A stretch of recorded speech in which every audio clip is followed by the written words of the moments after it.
ભેળમાં છે ને મિત્રો થોડું તીખું, થોડું ખાટું, થોડું ગળપણ, આ બધી વસ્તુ મિક્સ કરવાથી મસ્ત ટેસ્ટ બને છે.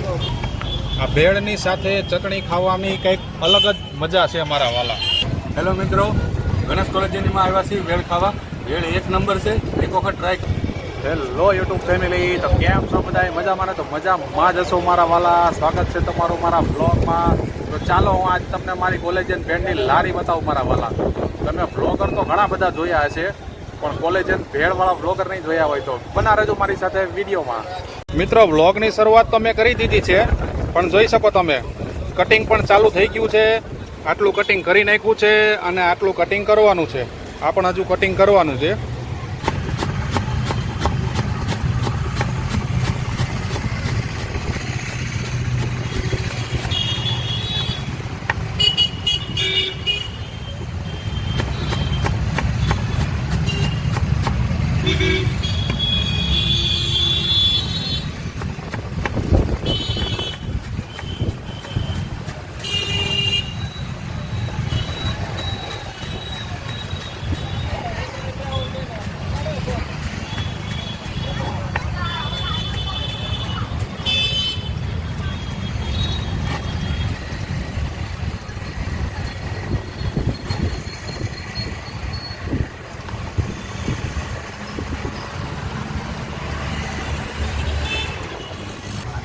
આ છે મારું સેટઅપ, જોઈ શકો તમે.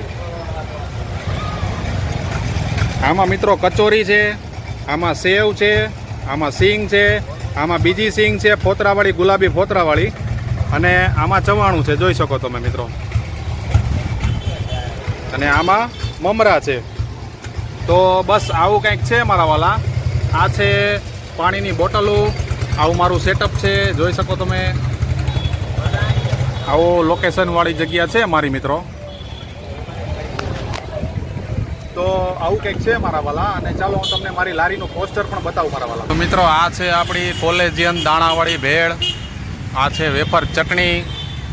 આ છે મારી ચીઝ પાપડી. આ છે ચીઝ વેફર ચટણી. અને આ છે કચોરી ભેળ. અને આ લાસ્ટમાં છે તે ફરાળી ભેળ. જોઈ લો મિત્રો, આ મારો લોગો ગણેશ કોલેજિયન ભેળનો. અને મિત્રો, આજે છે ને હું તમને કોલેજિયન મમરાવાળી ભેળ બનાવું ને એ તમને બતાવું મારા વાલા. તો ફાઇનલી મિત્રો, એક કસ્ટમર આવી ગયા છે, એને ભેળ પણ બનાવી દઉં અને હાલો એના રિવ્યૂ પણ લઈ લઈ મારા વાલા. પહેલાં તો આપણે મમરા નાખી દઈએ.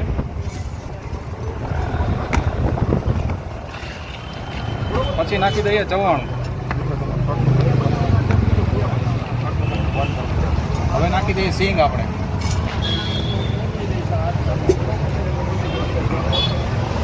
હવે ઓનિયન. આટલી વસ્તુ આપણે નાખી દીધી છે મિત્રો. હવે નાખવાની છે ગ્રીન ચટણી, અમારી ગણેશ કોલેજિયન ભેળની સ્પેશિયલ. હવે આપણો આનો ભેળનો સ્પેશિયલ મસાલો.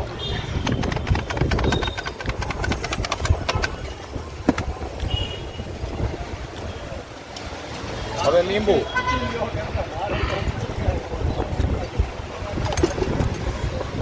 આ ભેળમાં છે ને મિત્રો થોડું તીખું, થોડું ખાટું, થોડું ગળપણ, આ બધી વસ્તુ મિક્સ કરવાથી મસ્ત ટેસ્ટ બને છે.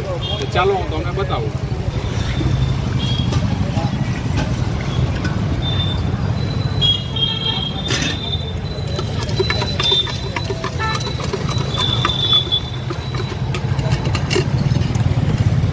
ભેળ પણ બનીને થઈ ગઈ છે રેડી.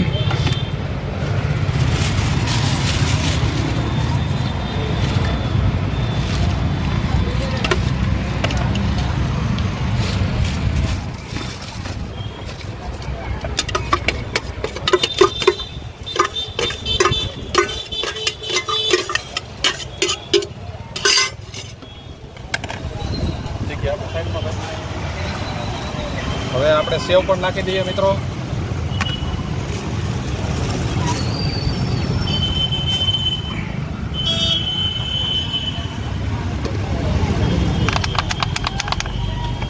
આ ભેળની સાથે ચટણી ખાવાની કંઈક અલગ જ મજા છે અમારા વાલા.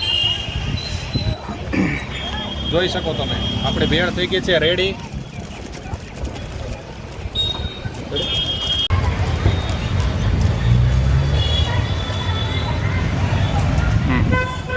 હેલો મિત્રો, ગણેશ કોલેજમાં આવ્યા છીએ વેળ ખાવા.